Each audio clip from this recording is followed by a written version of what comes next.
Welcome to doctor N Y R YouTube channel. आज का जो टॉपिक है वो है माइलिनेशन, साथ साथ में पढ़ेंगे classification of neurons. Please take a screenshot. जो न्यूरॉन्स होते हैं ये प्रेजेंट होते हैं हमारे न्यूरल टिश्यू में, मतलब बहुत सारे बिलियंस में ये प्रेजेंट होते हैं और ये क्या करते हैं हमारी बॉडी के डिफरेंट पार्ट्स में ये मैसेज पहुंचाते हैं हमारे नर्वस सिस्टम से। तो वो जो मैसेज जो होती है वो किस फॉर्म में होती है? Electrical impulse. इलेक्ट्रिकल इम्पल्स उसी तरीके से होता है जिस तरीके से हमारे घरों में जो वायर होती है उसमें जो करंट जो होती है वो इसी तरीके से वो भी हम मतलब इलेक्ट्रिकल इम्पल्स हमारे न्यूरॉन्स में चलते हैं। अब ये न्यूरॉन्स जो होते हैं जिस तरीके से हमारे घरों में वायर जो होता है इसका एक प्लास्टिक कवरिंग होती है, इसी तरीके से जो न्यूरॉन्स होते हैं इनमें क्या होता है एक कवरिंग होती है, क्योंकि क्या होते हैं बिलियंस में न्यूरॉन्स प्रेजेंट होते हैं न्यूरल टिश्यू में। तो अगर ये कहीं कहीं मतलब बिना इंसुलेशन के होंगे तो ये क्या होता है जिस तरीके से हमारे घर के वायर में शॉर्ट सर्किट होते हैं इसी तरीके से जो न्यूरल टिश्यू या नर्वस टिश्यू जो हमारा होता है उसमें शॉर्ट सर्किट होने का खतरा होता है। तो ये मैंने यहाँ पे स्ट्रक्चर बनाया एक न्यूरॉन का। यहाँ पे मैंने ये प्रीवियस वीडियो में मैंने इसको एक्सप्लेन किया है स्ट्रक्चर ऑफ न्यूरॉन। यहाँ पे हम क्या करेंगे, यहाँ पे हम ये माइलिनेशन जो होता है इसको एक्सप्लेन करेंगे। ये जो कवरिंग होती है इस न्यूरॉन के एक्सॉन में अगर हम देखेंगे ये जो यहाँ से यहाँ तक ये पूरा एक्सॉन होता है, ये सेल बॉडी होता है, ये डेंड्राइट होता है।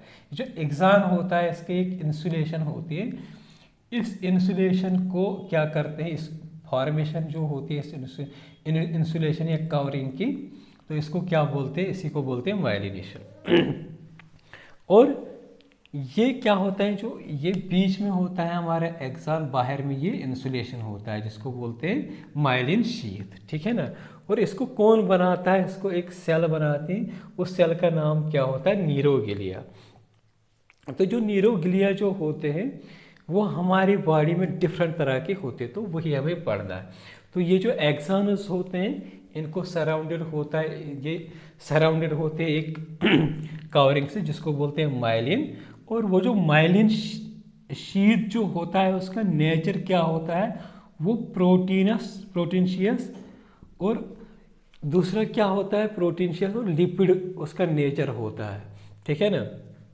तो ये शीथ जो होता है इसको प्रोड्यूस कौन करता है, एक सेल जिसको बोलते हैं neuroglia. Neuro means neuron, glia means क्या होता है, गिलिया का मतलब होता है गिलू, मतलब ये न्यूरोग्लिया क्या काम करते हैं, एक तो ये फॉर्मेशन ऑफ दिस जो शीथ जो होता है इसको फॉर्म करते हैं, दूसरा क्या करता है जो न्यूरॉन्स जो होते हैं ये इनको मतलब जिस तरीके से ग्लू जो काम करता है एक दूसरे मतलब एक चीज़ को दूसरे चीज़ के साथ बाइंड करता है उसी तरीके से ये बाइंड करता है। तो ये जो न्यूरोग्लिया जो होते हैं ये सेल होते हैं यहाँ से यहाँ तक, ये न्यूरोग्लिया होता है यहाँ से, बीच में क्या होता है अंदर में एक्सॉन होता है, ठीक है ना। तो ये शीथ जो होता है जिस न्यूरॉन में ये माइलिन शीथ प्रेजेंट होगा उसको क्या बोलेंगे, माइलिनेटेड एक्सॉन। और जिसमें ये प्रेजेंट नहीं होता है उसको बोलते हैं अनमाइलिनेटेड एक्सॉन्स। तो ये जो शीथ जो होता है यहाँ पे शीथ होता ही नहीं, यहाँ पे अगर आप लोगों को इस डायग्राम से दिख रहा है यहाँ पे भी नहीं होता है, तो यहाँ पे भी नहीं होता है, इसमें गैप होता है इस माइलिन शीथ में। तो इस गैप को क्या बोलते हैं, नोडा रमवीर, ठीक है ना। तो ये जो हमारा माइलिन शीथ बनाता है इस न्यूरोग्लिया, तो ये न्यूरोग्लिया जो बनाती है माइलिन शीथ, इसका फंक्शन क्या होता है, एक इसका फंक्शन क्या होता है जैसे पहले ही बोला है मैंने, ये इंसुलेशन का काम करता है।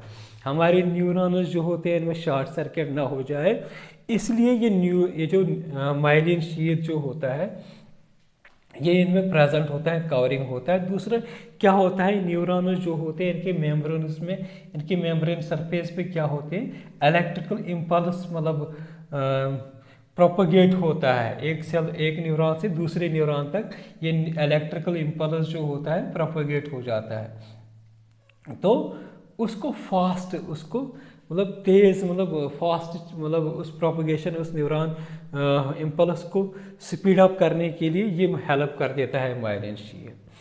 तो ये जो होता है हमारा माइलिन शीथ, ये कौन बनाता है? न्यूरोग्लिया। न्यूरोग्लिया क्या होता है? ऐसे सेल्स जो नर्वस टिश्यू को मतलब बाइंड करके रखता है। तो ये जो न्यूरोग्लिया जो होते हैं न्यूरॉन से छोटे होते हैं, मतलब अगर हम देखेंगे ये यहाँ पे न्यूरॉन से ये छोटे होते हैं, इतनी बड़ी न्यूरॉन होती है, लेकिन बिल्कुल ये न्यूरोग्लिया बहुत छोटी होती है, लेकिन इनका जो साइज, इनका जो नंबर जो होता है वो ज़्यादा होता है।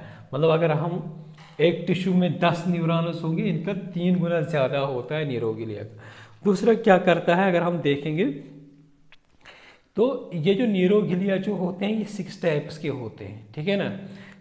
उसमें से एस्ट्रोसाइट्स होते हैं एक टाइप, दूसरा जो टाइप होता है वो होता है ओलिगोडेंड्रोसाइट्स, माइक्रोग्लिया होता है, एपेंडाइमल सेल्स होते हैं। तो ये जो 4 जो होते हैं एस्ट्रोसाइट्स, ओलिगोडेंड्रोसाइट्स, माइक्रोग्लिया या एपेंडाइमल सेल्स जो होते हैं, ये न्यूरोग्लिया जो होते हैं ये सेंट्रल नर्वस सिस्टम में जो होता है, जो हमने प्रीवियसली इसको पढ़ा है यहाँ पे ये प्रेजेंट होते हैं सीएनएस में। लेकिन शीवान सेल जो होते हैं और सैटेलाइट सेल, ये दोनों भी न्यूरोग्लिया होते हैं, लेकिन ये कहाँ पे प्रेजेंट होते हैं? पीएनएस। पीएनएस का मतलब क्या होता है? पेरिफेरल नर्वस टिश्यू जो होता है वहाँ पे प्रेजेंट। 4 सेल्स जो होते हैं न्यूरोग्लिया वो हमारे सीएनएस में प्रेजेंट होते हैं, और 2 सेल्स जो होते हैं वो कहाँ पे प्रेजेंट होते हैं? Peripheral nervous system. तो उसमें से जो एक जो हमें यहाँ पे एक्सप्लेन करना है वो है शीवान सेल। शीवान सेल यहाँ से यहाँ तक हो गए। इसका जो बाहर का लेयर जो होता है ये वाला, यहाँ से पूरा ये लेयर जो होता है, पूरी ये सेल है, इसका बाहर का लेयर जो होता है इसको बोलते हैं न्यूरोलीमा, और इसके जो ये वाला साइटोप्लाज्म होता है, और यही क्या प्रोड्यूस करता है? Myelin sheath. ये वाला जो शीथ जो होता है इसी को बोलते हैं माइलिन शीथ। तो ये क्या होता है? ये एनसर्कल करता है इस एक्सॉन को, कवरिंग बनाता है माइलिन शीथ की कवरिंग बनाता है, जो इसको इस एक्सॉन को क्या करता है? कवर कर देता है, एनसर्कल कर देता है, और क्या करता है? इसको प्रोटेक्ट करता है और इस न्यूरो इम्पल्स को हेल्प कर देता है, प्रोपोगेट करता है एक न्यूरॉन से दूसरे न्यूरॉन तक, ठीक है ना। इसके बाद अगर हम देखेंगे क्लासिफिकेशन न्यूरॉन्स की 3 टाइप्स होते हैं। एक होता है मल्टीपोलर न्यूरॉन्स। ये क्या होते हैं? मल्टी मीन्स बहुत सारे, पोलर मीन्स जिसमें बहुत सारे एक से ज़्यादा प्रोसेस यूनिट होते हैं, ठीक है ना, प्रोसेस यूनिट्स होते हैं। तो मल्टीपोलर न्यूरॉन्स जो होते हैं 2 से ज़्यादा प्रोसेस यूनिट होते हैं, इसलिए इनको बोलते हैं मल्टीपोलर। तो ये ऐसे न्यूरॉन्स जिनमें क्या होता है? एक्सॉन एक ही होगा, लेकिन 2 या 2 से ज़्यादा क्या होते हैं? डेंड्राइट्स होते हैं। तो ये वाले न्यूरॉन्स जो होते हैं ये हमारी बॉडी या हमारे ब्रेन में कहाँ पे प्रेजेंट होता है? Cerebral cortex. जब हम पढ़ेंगे ह्यूमन ब्रेन जो होगा उसमें एक पार्ट आता है सेरेब्रल कॉर्टेक्स, इसको हम नेक्स्ट वीडियोस में अच्छे से और एक्सप्लेन करेंगे। तो ये जो सेरेब्रल कॉर्टेक्स जो होते हैं, यहाँ पे जो न्यूरॉन्स प्रेजेंट होते हैं वो कौन से होते हैं? मल्टीपोलर, ठीक है ना। तो ये इनके जो प्रोसेस मतलब इनके जो फंक्शन जो होते हैं, फंक्शनिंग यूनिट्स जो होते हैं वो 2 से ज़्यादा होते हैं। दूसरा जो होता है बाइपोलर न्यूरॉन्स। ये क्या? ये न्यूरॉन्स ऐसे होते हैं जिनमें एक्सॉन एक होता है और डेंड्राइट भी एक होता है, ठीक है ना। तो ये कहाँ पे प्रेजेंट होते हैं? जो हमारी आई के रेटिना होता है, आँखों का जो रेटिना होता है, आई का रेटिना जो होता है, वहाँ पे जो न्यूरॉन्स प्रेजेंट होते हैं वो बाइपोलर न्यूरॉन्स होते हैं। लास्ट वाला जो होता है न्यूरॉन का वो होता है यूनिपोलर न्यूरॉन्स। यूनिपोलर न्यूरॉन्स में क्या होता है? जो सेल बॉडी जो होती है, एक सेल बॉडी होती है और सिर्फ एक्सॉन और सेल बॉडी ही प्रेजेंट होती है इन यूनिपोलर न्यूरॉन्स में, ठीक है ना। तो ये जो यूनिपोलर न्यूरॉन्स जो होते हैं जब एम्ब्रियोनिक स्टेज में होता है, मतलब एक ह्यूमन जब एम्ब्रियोनिक स्टेज में या ह्यूमन जो होता है छोटे छोटे मतलब फेटल स्टेज में जब होता है, एम्ब्रियोनिक स्टेज में जब होता है, तो उस टाइम पे जो न्यूरॉन्स जो होते हैं वो यूनिपोलर न्यूरॉन्स होते हैं। नेक्स्ट वीडियो में हम क्या पढ़ेंगे? जो हमारा ब्रेन होता है ह्यूमन ब्रेन का, उसकी डेवलपमेंट और उसका स्ट्रक्चर और पार्ट्स जो होते हैं वो हम नेक्स्ट वीडियो में पढ़ेंगे। अगर आप लोगों को हमारा ये वीडियो अच्छा लगा होगा प्लीज़ इस चैनल को सब्सक्राइब कर दीजिएगा, वीडियो को लाइक एंड शेयर कर दीजिएगा। Thank you very much.